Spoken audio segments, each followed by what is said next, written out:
Hello guys. तो आज हम लोग बात करने वाले हैं एम एस वर्ड के बारे में। एम एस वर्ड एक एप्लीकेशन है जो कि माइक्रोसॉफ्ट ने बनाया है। अब इस एप्लीकेशन पे आप लेटर से रिलेटेड काम कर सकते हो। जैसे कभी आपको अगर लेटर बनाना हुआ, कोई नोटिस बनाया नहीं हुई, तो इस तरह के काम के लिए हम एम एस वर्ड पे ही ये काम कर सकते हैं। अब एम एस वर्ड ओपन करने के लिए आपको सिंपली क्या करना है, आपको विंडो पे जाना है। विंडो पर जाकर आपको जाना है ऑल प्रोग्राम्स पर। यहाँ पर जाने के बाद आपको मिलेगा माइक्रोसॉफ्ट ऑफिस का एक फोल्डर। वहाँ पे जब आप जाएंगे तो वहाँ पे आपको एम एस ऑफिस के हर एप्लीकेशन मिलेंगे। तो वहाँ पे जैसे आपको वर्ड ऑन करना है तो वह एम एस वर्ड पर जाकर आप क्लिक करिए, आपका वर्ड यहाँ पे स्टार्ट हो जाएगा।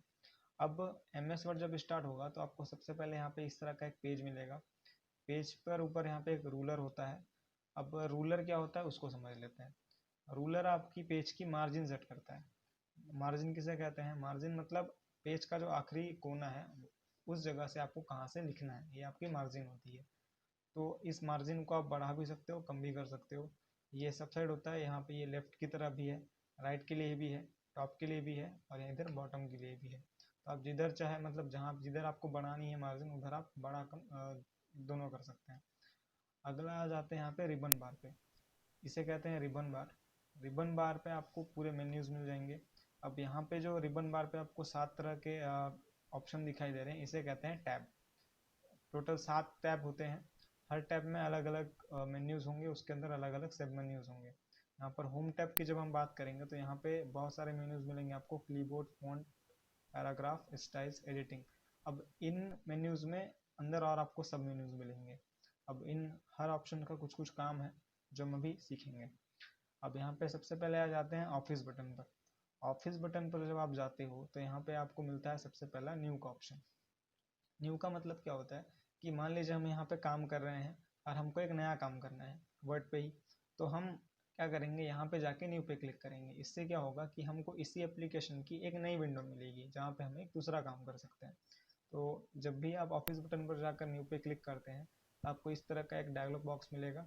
यहाँ पर आपको ब्लैंक डॉक्यूमेंट में क्लिक करना है और यहाँ पर क्रिएट पर क्लिक कर देना है। इससे आपको एक नई विंडो मिल गई और आप यहाँ पे नया काम कर सकते हैं। इसके बाद आ जाते हैं सेकंड ऑप्शन ओपन पे। ओपन का मतलब क्या होता है कि इस एप्लीकेशन पे अगर आपने इससे पहले कुछ काम किया हो और आपने उसे सेव करके रखा है और आपने यहीं से ही उसको खोलना है, यहीं से उसको ओपन करना है, तो आप यहाँ से ओपन पर जब आप जाएंगे तो आपको इस तरह का एक बॉक्स मिलेगा ओपन का। यहाँ पे आपकी जो भी फाइल जहाँ पे भी सेव होगी उसकी उस डायरेक्टरी में जाके आपको क्या करना है, सिंपली उस फाइल पर क्लिक करना है और इस ओपन पर क्लिक कर देना है। इससे आपकी वो फाइल ओपन हो जाती है। इसके बाद तीसरा ऑप्शन यहाँ पे मिलता है हमको सेव का। सेव का मतलब क्या होता है कि जो भी चीज़ आप बनाते हो, अगर कल आप आगे जाके आपको वापस चाहिए तो आपको उसको सेव करना पड़ेगा ताकि वो सिस्टम में रहे। तो इसके लिए हम जब भी कोई चीज़ बनाते हैं तो हमें उसे सेव कर लेना चाहिए।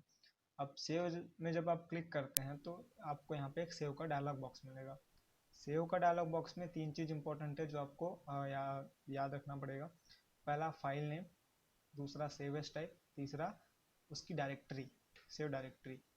फाइल नेम क्या होता है कि जो भी चीज़ आप बनाओ हो उसको जब हम सेव कर रहे हैं तो वो किस नाम से सेव होना चाहिए, वो आप कहलाता है आपका फाइल नेम। क्योंकि आगे जाके आप जो भी चीज़ बनाए हो उसे आप सर्च करोगे किसी नाम से ही, या फिर याद अगर रखोगे तो भी एक नाम से कि हमने इस नाम से सेव किया था। तो आपको फाइल नेम याद रखना बहुत ज़रूरी है। मतलब जो भी ये चीज़ आप बना रहे हो वो उसको आप किस नाम से सेव करने वाले हो। दूसरा होता है उसका टाइप। टाइप मतलब वो किस टाइप में होना चाहिए, जैसे वर्ड डॉक्यूमेंट में होना चाहिए या फिर वेब पेज के लिए बना रहे हो आप, या फिर कुछ और प्लेन टेक्स्ट है। तो इस टाइप से आप उसकी टाइप भी डिसाइड कर सकते हो। फिलहाल हम वर्ड डॉक्यूमेंट ही रखेंगे। अगली होती है डायरेक्टरी, सेव डायरेक्टरी, या फिर उसको सेव लोकेशन भी बुलाया जा सकता है। सेव लोकेशन का मतलब क्या कि जो भी फाइल आपने बनाया है आप उसको सेव कर रहे हो वो कहाँ पे जाके सेव होने वाला है। आपको नाम तो पता है कि चलो इस नाम से हमने बनाया था, हमने सेव किया, बट उसकी लोकेशन भी आपको पता होनी बहुत ज़रूरी है। तो जब भी आप कोई चीज़ बनाते हो और उसको जब आप सेव कर रहे हो तो आपको सेव लोकेशन भी ध्यान में रखना है कि आप उसे कहाँ सेव कर रहे हैं। जैसे फिलहाल ये हमारा जो फाइल है वो हो रहा है लाइब्रेरीज के अंदर, डॉक्यूमेंट्स के अंदर। अगर हम चाहें तो इस लोकेशन को बदल भी सकते हैं। फिलहाल हम इसको यहाँ पे सेव कर देते हैं। अच्छा, एक चीज़ यहाँ पे ध्यान रखना बहुत ज़रूरी है कि जब भी आप इस एप्लीकेशन में कोई काम कर रहे हो तो जैसे ही आप इसे ओपन करते हैं आप उसे तुरंत ही सेव कर लें और बाद में उस पर कार्य कीजिएगा। इससे क्या होता है कि जब आप जैसे मान लीजिए आपने सेव नहीं किया और आप पूरा काम कर रहे हैं, अचानक अगर लाइट गोल हो जाती है या आपका सिस्टम बंद हो जाता है, तो आपने जितने भी काम किया होगा वो सब हट जाता है, वो मिट जाता है, आपको बाद में नहीं मिलता। तो इसीलिए सबसे पहला काम क्या होगा कि जब भी आप एप्लीकेशन चालू करते हैं, सबसे पहले उसको सेव कर लें और उसके बाद उसमें काम करते रहें और बीच बीच में उसको सेव करते रहें। इसके बाद आ जाते हैं सेव एस पे। सेव एस और सेव में एक छोटा सा फ़र्क ये है कि जब भी आप कोई चीज़ बनाते हैं यहाँ पे, उसको एक बार सेव कर लेते हैं और मान लीजिए अब आपको उस जो फाइल है उसका नाम आपको बदलना है या फिर उसकी जो टाइप है वो बदलना है या उसका सेव लोकेशन में कोई चेंजेस करना है, तो वो सेव से नहीं हो सकता। उसके लिए आपको वापस सेव एस पे क्लिक करना पड़ेगा। सेव एस पे क्लिक करने पे आपको वापस से वो सेव एस का डायलॉग बॉक्स मिलेगा और यहाँ पे आप उसकी फाइल नेम भी बदल सकते हैं, उसकी लोकेशन भी बदल सकते हैं और उसका टाइप भी बदल सकते हैं। अगला आ जाते हैं ये जो ऑप्शन है प्रिंट, प्रिपेयर वगैरह, इनको हम आगे जाके देखेंगे। अब ऑफिस बटन में इतने 4 इंपॉर्टेंट है फिलहाल, तो इतने को हम आई थिंक समझ गए आप। इसके बाद आ जाते हैं होम पर। होम टैब में सबसे पहला आता है क्लिपबोर्ड मेन्यूज। अब क्लिपबोर्ड के अंदर हमको 4 ऑप्शन मिलते हैं, कॉपी, कट, पेस्ट और format painter. Copy cut I think सब लोग जानते हैं। कॉपी का मतलब क्या होता है कि कोई भी जो चीज़ है उसके जैसा और एक बनाना, वो उसकी कॉपी करना कहलाता है। तो सिंपली आपको कॉपी करने के लिए क्या करना है, अगर आपके पास कोई कंटेंट है, जैसे हमने यहाँ पे हम लिख देते हैं। अब मान लीजिए इस शब्द का आपको कॉपी करना है, तो आपको सिंपली क्या करना है, सबसे पहले उस शब्द को आपको सेलेक्ट करना पड़ेगा। सेलेक्ट करने के बाद ये ऑप्शन आपका खुल जाएगा। उसके बाद यदि आपको कॉपी करना है तो कॉपी पे क्लिक कीजिए। उसके बाद उस शब्द को आपको जहाँ भी पेस्ट करना है, सबसे पहले वहाँ पर जाकर आपको सिंपली पेस्ट पर क्लिक कर देना है। अब यहाँ पर एक चीज़ और ध्यान रखने वाली है कि हम एक बार किसी चीज़ को जब कॉपी कर लेते हैं तो आप उसे जितना चाहे उतना बार पेस्ट कर सकते हैं, आपको बार बार कॉपी करने की ज़रूरत नहीं है। अगर आप फिर कोई न्यू चीज़ को कॉपी कर लेते हैं तो फिर बाद में वो पेस्ट होता चला जाता है। उसके बाद आ जाते हैं कट पे। अब कट का मतलब क्या होता है कि किसी वस्तु को उस जगह से हटाकर किसी नए जगह पर शिफ्ट करना। अब कॉपी कट में यही फर्क है कि कॉपी में क्या होता है, जब आप कॉपी करके कहीं पेस्ट करते हैं तो वो वस्तु वहाँ पे भी होती है और वो न्यू जगह पे भी आ जाती है। लेकिन जब आप कट एंड पेस्ट करते हैं तो कट करने पे वो जो चीज़ है वो वहाँ से हट जाता है और जहाँ न्यू जगह पे जब आप पेस्ट करते हो वो वहाँ पे आ जाता है। जैसे हम यहाँ पे भी कर लेते हैं। हमने मान लो इस शब्द को सेलेक्ट किया और यहाँ पे कट पे क्लिक किया, इसके बाद हम चाहते हैं कि ये इसके नीचे आ जाए, तो यहाँ पे जाकर हम इसे पेस्ट कर देंगे, तो वो जो वर्ड था वो अब वहाँ से हट के यहाँ आ गया है। इसके बाद बात करते हैं हम फॉर्मेट प्रिंटर के बारे में। सबसे पहले फॉर्मेट समझ लीजिए क्या होता है। फॉर्मेट मतलब कोई भी जो वस्तु है उस पर जो एडिशनल चीज़ें लगती हैं वो उसका फॉर्मेट कहलाता है। जैसे हमने अगर कोई चीज़ लिखी है, उसको हमने बोल्ड किया है, उसकी साइज हमने इंक्रीज़ की है, उस पर कोई फॉन्ट कलर दिया है या हाईलाइटेड कलर दिया है, तो उसमें जो भी एडिशनल चेंजेस हम लगाने वाले हैं या फिर लगा के रखा है वो सब उसका फॉर्मेट कहलाएगा। तो किसी वस्तु का अगर फॉर्मेट आपको किसी दूसरे वस्तु में अप्लाई करना है तो आप फॉर्मेट पेंटर की मदद से वो कर सकते हैं। एग्जाम्पल के तौर पर मान लीजिए यहाँ पे 4 शब्द हैं, हम 4 शब्द लिख लेते हैं। पहले हमने लिखा राम, श्याम, महेश, सुरेश। अब देखिए मान लीजिए राम की जो फॉन्ट की साइज है वो बड़ी है ना, वो बोल्ड भी है, उस पर एक कलर भी लगा देते हैं, फॉन्ट कलर ग्रीन सेलेक्ट कर लेते हैं, कोई फील कलर सेलेक्ट कर लेते हैं, ठीक है। अब मान लीजिए राम शब्द पे जो भी फॉर्मेट लगा हुआ है, जैसे उसकी साइज से रिलेटेड उस पर जो कलर लगा हुआ है या फिर उस पर जो फॉन्ट कलर लगा हुआ है, वो सब हमको बाकी 3 नाम में भी अप्लाई करने हैं। तो उसके लिए हम किसका यूज़ करेंगे, फॉर्मेट पेंटर का। अब फॉर्मेट पेंटर यूज़ करने के लिए सिंपली आपको क्या करना है, सबसे पहले जिस वस्तु का फॉर्मेट आपको कॉपी करना है उसका आपको सेलेक्ट करना पड़ेगा, फिर फॉर्मेट पेंटर पर क्लिक करिए और जिस नए चीज़ पे आपको लगाना है उस पर जाके सिंपली यहाँ पे क्लिक कर दीजिए। इस तरह से उसका फॉर्मेट यहाँ पे इस पे भी लग गया।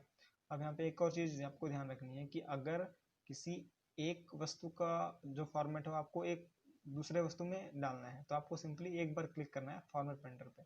लेकिन आपको अगर किसी का फॉर्मेट एक से ज़्यादा चीज़ों पे अप्लाई करनी है तो आपको वहाँ पे 2 बार क्लिक करना पड़ेगा। तो सिंपली क्या करेंगे, सबसे पहले उसको सेलेक्ट करेंगे जिसका फॉर्मेट हमको कॉपी करनी है, फिर फॉर्मेट पेंटर पे 2 बार क्लिक करना है। इससे क्या होगा, जो आपका फॉर्मेट पेंटर का जो ब्रश है वो अपने आप क्लोज नहीं होता, आपको वापस जाके उसको क्लोज करना पड़ेगा। जैसे हमने यहाँ पे महेश पे लगा दिया, तो हम सूरज पे भी लगाना चाहते हैं, हमने सूरज पे भी लगा दिया। तो अभी भी हमारा जो फॉर्मेट पेंटर का जो ऑप्शन है वो चालू है। अगर हमको इसे बंद करना है तो वापस जाके फॉर्मेट पेंटर पे क्लिक करना पड़ेगा ताकि वो बंद हो जाए और हम नया काम कर सकते हैं। इसके बाद आ जाते हैं फॉन्ट मेन्यूज पे। अब फॉन्ट पे सबसे पहले मिलता है आपको फॉन्ट बॉक्स। अब फॉन्ट बॉक्स का मतलब क्या होता है, आप नहीं, फॉन्ट का मतलब क्या होता है, फॉन्ट का मतलब होता है कि आप एक साइड से बोल सकते हैं राइटिंग बोल सकते हैं या लैंग्वेज बोल सकते हैं। मतलब आप जो लिख रहे हैं वो उसकी स्टाइल कैसी होनी, मतलब उसकी राइटिंग स्टाइल कैसी होनी चाहिए। जैसे हम हिंदी में लिखना चाहते हैं तो यहाँ पे लैंग्वेज की बात आ गई कि हम इंग्लिश में भी लिखना चाहते हैं या फिर हिंदी में लिखना चाहते हैं। अगर हम इंग्लिश में लिखना चाह रहे हैं तो उसकी राइटिंग किस तरह से होनी चाहिए, या फिर इंग्लिश में लिख रहे हैं तो उसका जो स्टाइल है वो किस तरह से होना चाहिए। तो यहाँ हम फॉन्ट बोल सकते हैं उसको कि फॉन्ट कैसा होना चाहिए। इंग्लिश में भी आपको बहुत सारे अलग अलग तरह के फॉन्ट मिल जाएंगे, हिंदी में भी जब आप जाएंगे तो आपको एक से ज़्यादा फॉन्ट मिलेंगे। तो आप जो भी फॉन्ट आप लेना चाहते हो वो आप यहाँ से ले सकते हो। फॉन्ट लेने के 2 तरीके होते हैं। पहला, जब आप फॉन्ट बॉक्स पर जाओगे तो आपको राइट साइड पे एक छोटा सा एरो दिखाई देगा। यहाँ पर जाने के बाद आपको पूरे फॉन्ट नज़र आएंगे।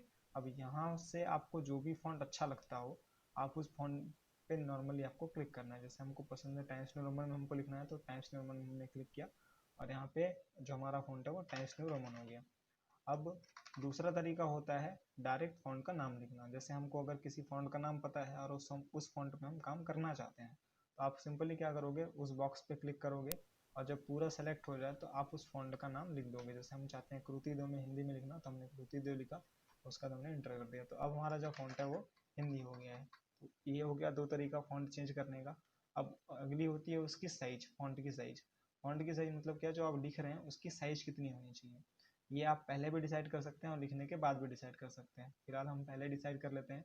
मान लीजिए हमको काम करना है इंग्लिश में, हमने टाइम्स न्यू रोमन चूज़ किया और उस फॉन्ट की जो साइज़ होनी चाहिए वो कम से कम मान लो 18 से 20 होनी चाहिए। तो हमने ये सेलेक्ट कर लिया और उसके बाद लिख दिया, तो ये हमारी फॉन्ट की साइज़ बढ़ गई है। इसके बाद आते हैं ग्रो फॉन्ट और श्रिंक फॉन्ट पे।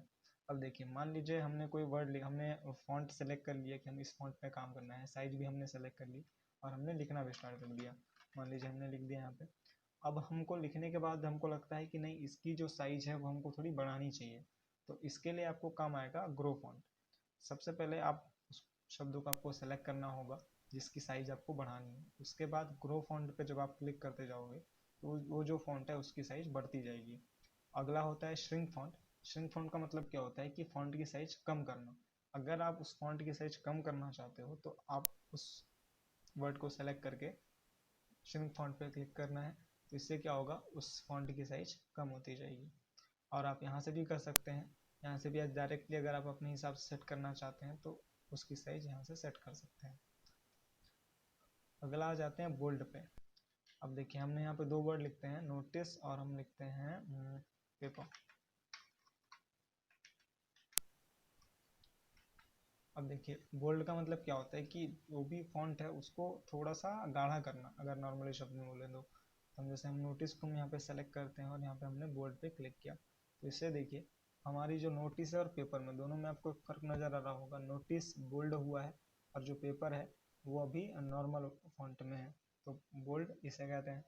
अगला है इटैलिक करना। इटैलिक का मतलब होता है फॉन्ट को हल्का सा तिरछा करना। जैसे हमने साइंस में पढ़ा हुआ है कि हमारे जो साइंटिफिक नाम है वो इटैलिक में लिखे होते हैं, तो मतलब हल्का सा तिरछे होते हैं।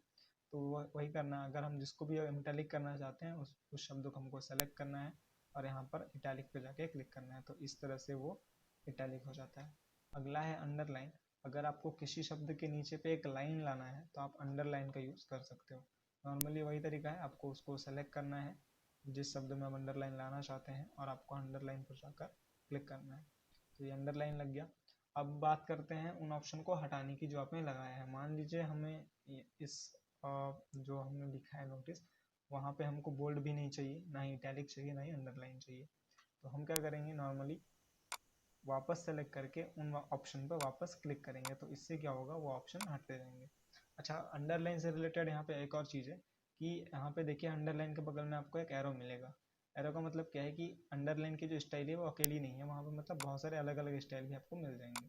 तो जो अलग अलग स्टाइल में भी अगर आपको अंडरलाइन चाहिए तो आप यहाँ से सेलेक्ट कर सकते हैं। इसके अलावा आपको थोड़ा और डिफरेंट अंडरलाइन चाहिए तो मोर अंडरलाइन का ऑप्शन यहाँ पे मिलेगा।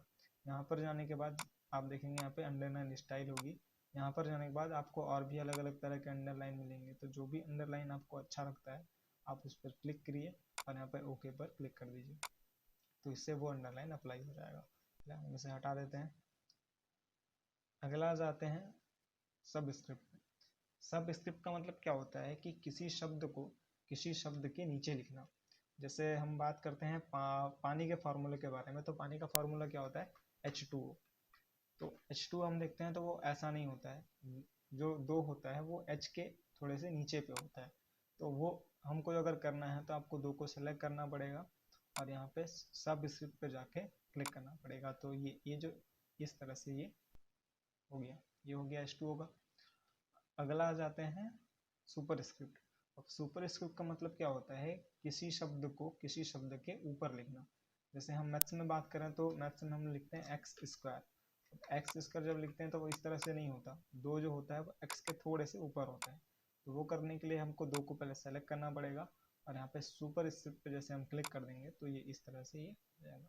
अब यहाँ पे हमको एक और चीज़ ध्यान रखनी है कि जब भी आप कोई ऑप्शन लगाते हो जैसे सब स्क्रिप्ट सुपर स्क्रिप्ट में, तो ये भी ध्यान रखिएगा कि ऑप्शन लगने के बाद वो लगा होता है। जैसे आप नॉर्मली अगर फिर से लिखना चाहोगे तो वो उसी फ्लो में लिखता चला जाएगा। तो आपको ये ध्यान रखना है कि जब आपका काम हो जाए तो आपको वापस उस ऑप्शन को जाके हटाना पड़ेगा ताकि आप नॉर्मल तरीके से लिख सकोगे। अगला आ जाते हैं केस पे। अब केस काम करता है हिंदी इंग्लिश में। इंग्लिश में क्या होता है कि जब हम लिखते हैं कोई भी चीज़ तो हम उसे जैसे हम मान लीजिए सभी को कैपिटल में लिखना चाहते हैं या सभी को स्मॉल में लिखना चाहते हैं, या कई बार क्या होता है कि जो पहला वर्ड है किसी शब्द का वो कैपिटल में होना चाहिए, बाकी सब स्मॉल में होना चाहिए। तो ये जो चीज़ें हैं ये केस कहलाता है। तो ये अगर हमको चेंज करना है तो आप यहाँ से कर सकते हैं। जैसे फिलहाल मान लीजिए हम अपना नाम लिख लेते हैं, नाम लिख दिया। अब हम यहाँ पे जो हमने लिखा है ये पूरे स्मॉल लेटर्स में है। हम चाहते हैं कि हम इस नाम को हमको कैपिटल करना है, तो हम इसे वापस मिटा के कैपिटल तो लिखेंगे नहीं। तो हम क्या करेंगे, इसको हम सेलेक्ट करेंगे और यहाँ पर केस पर जाकर इसे अपर केस कर देंगे। तो अपर केस करने से जो पूरे वर्ड्स हैं वो कैपिटल हो जाते हैं। इसके बाद अगर हमको इसके पूरे को स्मॉल में बदलना है तो आप उसे वापस सेलेक्ट करें। यहाँ पर जाकर आपको मिलेगा लोअर केस। लोअर केस में जब आप क्लिक करते हैं तो जो कैपिटल वर्ड है वो स्मॉल में चेंज हो जाता है। इसके बाद यहाँ पे आते हैं सेंटेंस केस पे। सेंटेंस केस का मतलब क्या होता है, पहला अक्षर बड़ा और बाकी सब छोटा। इसके बाद आते हैं कैपिटल ईच वर्ड पे। कैपिटल ईच वर्ड का मतलब क्या होता है, अगर आपने एक से ज़्यादा वर्ड लिखे, मतलब एक से ज़्यादा शब्द लिखे हुए हैं, जैसे हमने यहाँ पे मान लिया और कुछ लिख लेते हैं। अगर हम चाहते हैं कि जो हमारे वर्ड्स हैं उनमें जो हर शब्द के जो पहले अक्षर हैं वो कैपिटल होना चाहिए, बाकी सब स्मॉल, तब हम यूज़ करते हैं कैपिटल ईच वर्ड का। कैपिटल ईच वर्ड करने पे हर वर्ड का पहला अक्षर बड़ा हो जाता है। इसके बाद आते हैं टॉगल केस पे। टॉगल केस का मतलब क्या होता है, उल्टा, मतलब जो पहला अक्षर है वो छोटा बाकी सब बड़ा। फिलहाल ऐसे हम लिखते नहीं हैं, हम इसे नॉर्मल कर लेते हैं सेंटेंस केस पे। इसके बाद आते हैं हाईलाइटेड कलर पे। हाईलाइट कलर का मतलब क्या होता है कि जब आप बहुत ज़्यादा कोई एक पैराग्राफ लिखते हैं मान लीजिए, अब उसमें से किसी वर्ड को आपको शो करना है, मतलब कि वो वर्ड आपके लिए इम्पोर्टेंट है, तो हम क्या करते हैं उसको हाईलाइट कर सकते हैं। तो आप डायरेक्टली यहाँ से भी हाईलाइट कर सकते हैं। जैसे मान लीजिए हम इस वर्ड को हाईलाइट करना चाहते हैं तो उस वर्ड को सेलेक्ट करेंगे और यहाँ हाईलाइट के बगल में आपको एरो दिया होगा, वहाँ पे क्लिक करिए तो आपको कलर्स मिल जाएंगे चूज़ करने के लिए। तो आपको जो भी कलर आपको वहाँ से अच्छा लगता है आप उस कलर पे क्लिक कर दीजिए, तो वो वर्ड हाईलाइट हो जाएगा। अब इसके बाद आ जाते हैं फॉन्ट कलर पे। अब यहाँ पे फॉन्ट कलर और हाईलाइट कलर में फ़र्क है। देखिए फॉन्ट कलर मतलब क्या है कि जो आप लिख रहे हैं उन पे कलर करना, और देखिए हाईलाइट कलर सिर्फ बाहर के बैकग्राउंड को कलर करता है, ना कि फॉन्ट को। तो अगर आपको फॉन्ट में भी कलर लगाना है या उसमें कुछ अलग तरह का कलर देना है तो उस आपको यहाँ पे ऑप्शन है फॉन्ट कलर का। नॉर्मली क्या करना है, आपको उन शब्द को सेलेक्ट करना है जिन पर आपको फॉन्ट कलर लगाना है और उसके बाद फॉन्ट कलर पर जाकर जो भी आपको कलर अच्छा लगता है उस पर क्लिक कर दीजिए, तो ये आपका फॉन्ट कलर भी चेंज हो गया। और अगर आपको ये हटाना है तो नॉर्मली क्या करना है, वापस वहीं पर जाकर आपको ऑटोमेटिक पे क्लिक करना है, इससे फॉन्ट कलर आपका हट जाएगा। और आपको फिल कलर हटाना है तो फिल कलर पर जाकर नो कलर का आपका ऑप्शन मिलेगा, वहाँ पे जाके क्लिक कर दीजिए तो आपका फिल कलर भी हट जाएगा। इसके बाद बात करते हैं हम बुलेटिन की।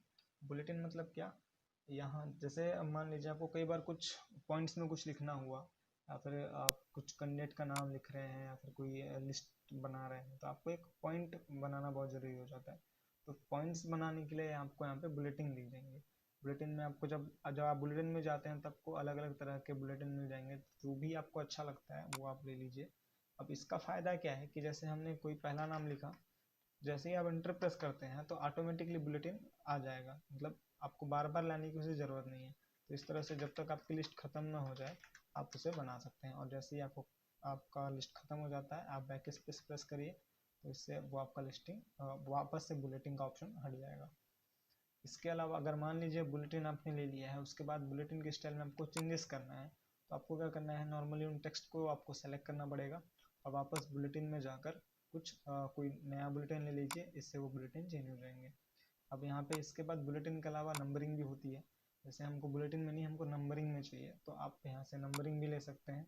यहाँ पे आपको अलग अलग तरह के मिल जाएंगे, 1 2 3, रोमन भी मिल जाएंगे, ABCD वाले मिल जाएंगे, तो आपको जो भी अच्छा लगता है आप अपने हिसाब से ले सकते हैं।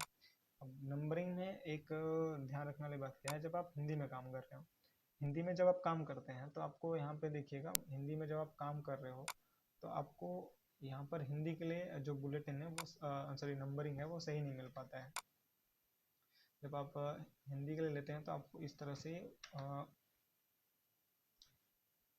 नंबरिंग सही नहीं आ पाती है, ये जो डॉट होता है उसके जगह पे आ जाता है। तो इसके लिए हमें क्या करना है, हमको एक खुद का मतलब न्यू नंबर डिफाइन करना पड़ता है। तो न्यू नंबर डिफाइन करने के लिए आपको क्या करना है, नंबरिंग पे एरो पे क्लिक करिएगा, यहाँ पे नीचे पे आपको मिलेगा डिफाइन न्यू नंबर फॉर्मेट।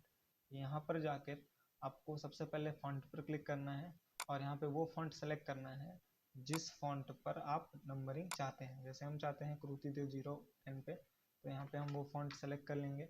अब फॉन्ट सेलेक्ट करने के बाद यहाँ पर ओके पर क्लिक करना है, उसके यहाँ पे नंबर का फॉर्मेट दिया होगा, तो यहाँ पर जाकर जिस तरह का फॉर्मेट पे आप नंबर चाहते हो वो फॉर्मेट आपको खुद सेट करना है और उसके बाद उसे ओके कर देना है। तो इससे ये हिंदी के लिए भी एक नंबरिंग सेट हो गई। अब इसके अलावा नंबरिंग पे एक और तरह की नंबरिंग होती है, जैसे कई बार क्या होगा, मान लीजिए एक एग्जांपल देता हूँ, आपके पास मोबाइल्स हैं, आपके पास लैपटॉप्स हैं। अब मोबाइल्स लैपटॉप आप पॉइंट्स बना रहे हैं, पहला जैसे मोबाइल हो गया, सेकंड लैपटॉप्स हो गया, तीसरा मान लो CPU हो गया। अब यहाँ पे क्या होगा, आपके जो मोबाइल है उसमें भी आपके अलग अलग तरह के वैरायटी होंगे, लैपटॉप्स में भी आपके अलग अलग तरह के वैरायटीज़ होंगे, मतलब अलग तरह के ब्रांड्स होंगे। तो उनको फिर से आपको डिसाइड करना पड़ेगा नंबरिंग के थ्रू। तो उसके लिए आपको ये वाली नंबरिंग काम होगी। जैसे मान लीजिए पहला हम बनाना चाहते हैं, हमने पहला डिसाइड किया, पहला हमने नंबरिंग ले लिया, यहाँ पे हमने ले लिया मोबाइल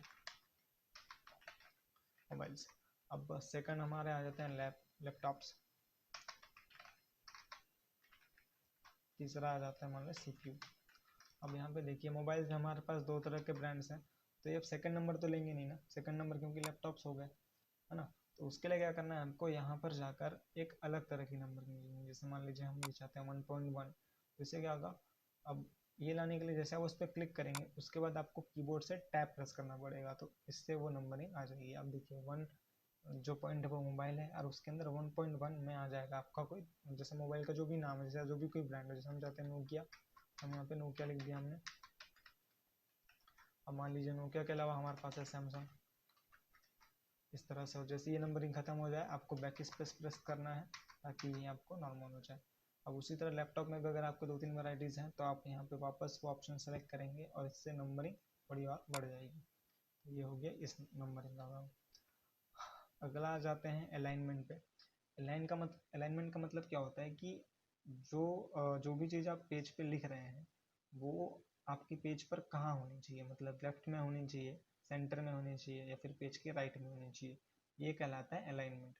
आप इसे पहले भी सेट कर सकते हैं या लिखने के बाद भी सेट कर सकते हैं। जैसे हम अगर अभी हम सेट करना चाहते हैं लिखने से पहले ही कि हमको एक चीज़ लिखनी है जो कि पेज के सेंटर में होनी चाहिए, और हमें तो नहीं पता कि पेज का सेंटर कहाँ पर है, तो इसके लिए हम क्या करेंगे, यहाँ पे सबसे बीच में देखें, यहाँ पे सेंटर अलाइनमेंट होगा ऑप्शन होगा, आप वहाँ पे क्लिक कर दीजिए तो आपका जो कर्सर है वो पेज के बिल्कुल सेंटर में आ जाएगा। तो जब आप लिखेंगे तो आपको जो वर्ड है वो पेज के सेंटर में लिखाता चला जाएगा। अब अगर आप एंटर भी प्रेस करते हैं तो आपका जो कर्सर है वो सेंटर में ही होता है। तो अगर आपको वापस लेफ्ट में लिखना है तो या तो आप बैक स्पेस प्रेस कर सकते हैं या फिर यहाँ पर लेफ्ट अलाइनमेंट में क्लिक कर सकते हैं।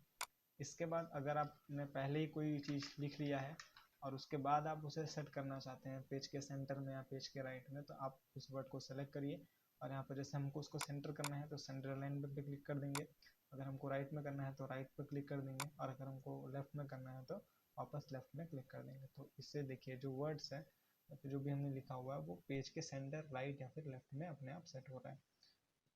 इसके बाद आ जाते हैं जस्टिफाई पे। जस्टिफाई का मतलब क्या होता है कि जब भी हम कोई लेटर बनाते हैं, हम उसका कोई ना कोई सब्जेक्ट लिखते हैं कि हमने इस सब्जेक्ट पे मैटर लिखा हुआ है, मतलब जो भी हम कोई मैटर बनाते हैं तो मैटर बनाने के बाद देखिए हमने ये चीज़ नोटिस की, मान लीजिए जैसे हमारा मैटर है ना, तो अब मैटर जो होता है वो इस तरह से नहीं होता, मतलब उसकी जो आखिरी एंडिंग लाइन है वो आगे पीछे की ओर है, तो ऐसे नहीं होता, वो एक लाइन पे होनी चाहिए एक साथ, है ना। तो ये चीज़ करने के लिए आपको जस्टिफाई ऑप्शन काम आएगा। आपको क्या करना है, सिंपली उस पूरे मैटर को सेलेक्ट करना है और जस्टिफाई पे क्लिक कर देना है। तो इससे देखिए ये जो आपकी जो मैटर्स के एंड एंड वाली लाइन है वो एक लाइन पे आ गया है। तो ये हो गया जस्टिफाई का काम। अगला है यहाँ पे ऑप्शन हमको मिलता है लाइन स्पेसिंग का। लाइन स्पेसिंग आप समझ भी होंगे कि हर लाइन के बीच कितना स्पेस होना चाहिए। अगर आप इस स्पेस को बढ़ाना चाहते हैं या कम करना चाहते हैं तो यहाँ से जाके कर सकते हैं।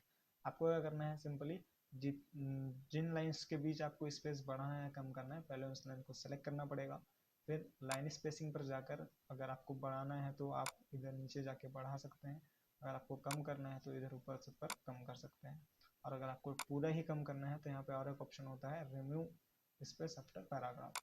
यहाँ पर क्लिक करने पे जो स्पेस है वो पूरी ही कम हो जाएगी। इसके बाद यहाँ पर आ जाते हैं शेडिंग कलर पे।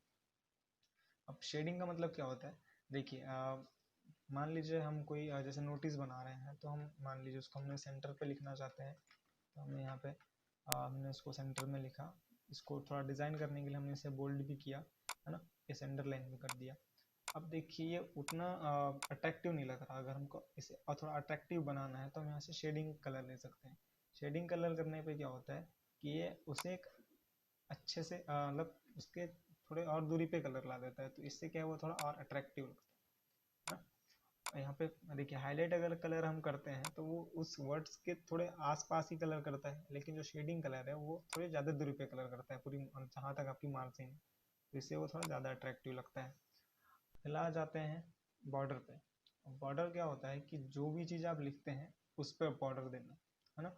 बॉर्डर आप चारों साइड से भी दे सकते हैं या फिर किसी एक साइड पे देना है तो एक साइड से भी दे सकते हैं। यहाँ पर जब आप जाएंगे बॉर्डर ऑप्शन पे तो आपको हर तरह का ऑप्शन मिलेगा कि अगर आपको सिर्फ एक साइड देना है, जैसे खाली बॉटम में देना है तो बॉटम पे दे सकते हैं, चाहे टॉप में देना है तो टॉप में दे सकते हैं, लेफ्ट में, राइट में, या फिर आप चारों साइड देना चाहते हैं तो यहाँ पे आउटसाइड बॉर्डर का ऑप्शन मिलेगा, आप यहाँ पे जाके चारों साइड भी दे सकते हैं। अब बॉर्डर लगाने के लिए आपको सिंपली क्या करना है, उस शब्द को सेलेक्ट करना है जहाँ पर आप बॉर्डर देना चाहते हो, और उसके बाद जैसे आप उसे बॉटम पे देना है तो बॉटम पे क्लिक कर दीजिए, आपका बॉटम बॉर्डर आ गया। अगर आपको चारों साइड देना है तो आप यहाँ पर जाकर आउटसाइड बॉर्डर यूज़ कर सकते हैं, इससे जो बॉर्डर है वो चारों साइड आ जाएंगे। अगर आपको बॉर्डर हटाना है तो यहाँ पर जाकर आपको नो बॉर्डर पे क्लिक करना पड़ेगा, इससे आपको बॉर्डर हट जाएगा। अच्छा, यहाँ पर एक और चीज़ नोटिस करने वाली है कि मान लीजिए आपका जो बॉर्डर है अगर उसके स्टाइल में कोई चेंजेस करना है तो आपको बॉर्डर पर जाकर यहाँ पे आपको ऑप्शन मिलेगा बॉर्डर एंड शेडिंग का। बॉर्डर एंड शेडिंग पर जब आप जाएंगे तो यहाँ पे आपको स्टाइल्स मिलेगी। अब जिस स्टाइल्स में आपको बॉर्डर चाहिए आप यहाँ से सेलेक्ट कर सकते हैं, उसकी विड्थ डिसाइड कर सकते हैं, उसका कलर डिसाइड कर सकते हैं, और उसके बाद ओके पर क्लिक कर दीजिए। अब आपको नॉर्मली क्या करना है, जब भी आप ये करेंगे तो ऑटोमेटिकली आउटसाइड बॉर्डर अपने आप आ जाता है। तो सबसे पहले यहाँ पर आपको नो बॉर्डर करना होगा, और उसके बाद जैसे आपको सिर्फ बॉटम पे चाहिए तो बॉटम पे क्लिक कर देंगे तो ये बॉटम पे आ जाएगा। हम इसे हटा देते हैं। अब बात करते हैं इंक्रीज इंडेंट और डिक्रीज इंडेंट के बारे में।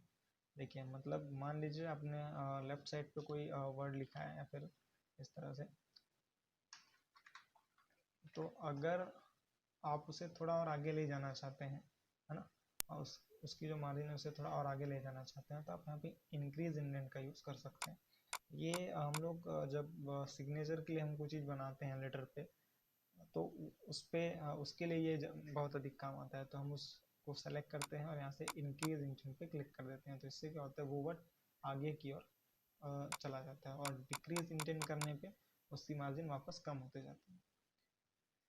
इसके बाद आ जाते हैं यहाँ पे शॉर्ट पे। शॉर्ट का मतलब क्या होता है, उसको जमाना, है ना। जैसे हमने मान लो कोई पॉइंट वाइज कोई चीज़ लिखी हुई है, अगर हम उसको अल्फ़ाबेटिक जमाना चाहते हैं, है ना, तो आप अल्फ़ाबेटिक यहाँ से जमा सकते हैं। जैसे मान लीजिए हम कोई पॉइंट बना रहे थे, हमने यहाँ पे मान लो कुछ स्टूडेंट्स के नाम लिखे हैं, जैसे हमने लिखा राम, है ना, फिर लिखा अमन, यहाँ पे लिखा फिर श्याम, यहाँ पे और एक दो नाम लिख लेते हैं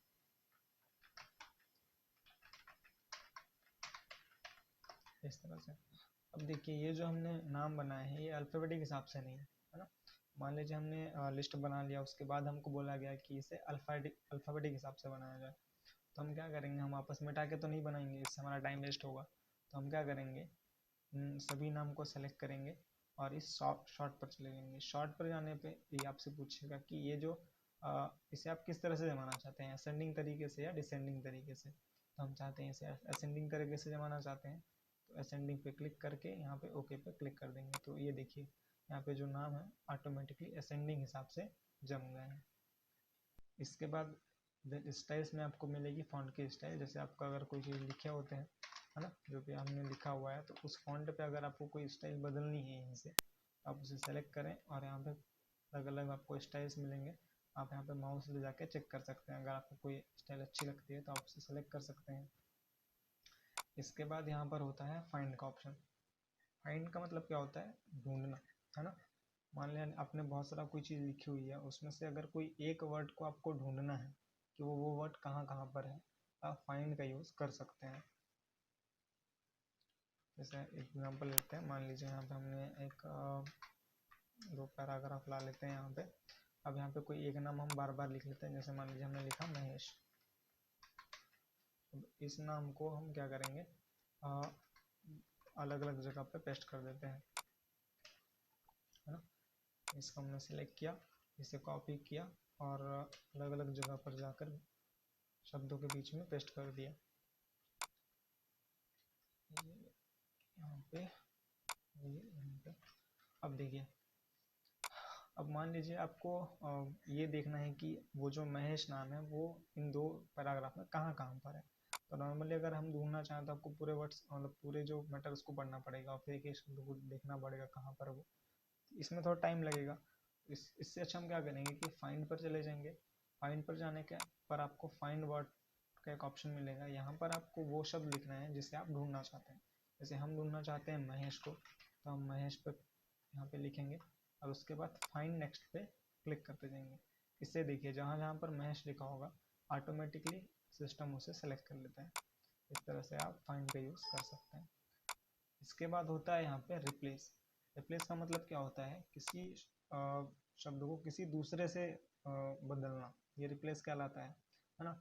मान लीजिए एक एग्जांपल के तौर पर आपके पास कोई लेटर है जिसमें कोई एक नाम, जैसे मान लीजिए महेश बहुत जगह पे यूज़ हुआ है, बस आपको लेटर का फॉर्मेट पूरा यही रहेगा।